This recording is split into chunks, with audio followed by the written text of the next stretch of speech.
সব রাতেই যে পূর্ণিমা হয় না আর সব ফুলে যে গন্ধ হয় না, কথা কিন্তু ঠিকই।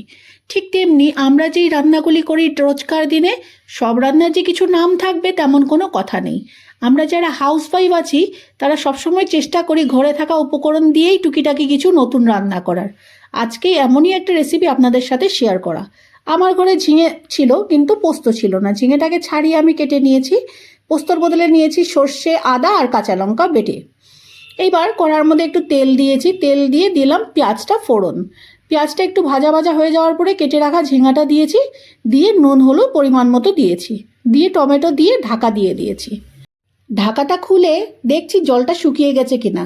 জলটাও শুকিয়ে গেছে, টমেটোটাও গলে গেছে। এবার দিয়ে দিলাম সেই করে রাখা পেস্টটা আর কটা কাঁচা লঙ্কা চিড়ে। আবার ঢাকা দিয়ে রান্না করলাম কিছুক্ষণ, তারপর ঢাকাটা খুলে জলটাও শুকিয়ে গেছে। এবার উপর থেকে ধনেপাতা ছড়িয়ে ব্যাস আমাদের তরকারি রেডি। এটার নাম কি আমি সঠিক জানি না, কিন্তু খেতে অসাধারণ হয়েছিল।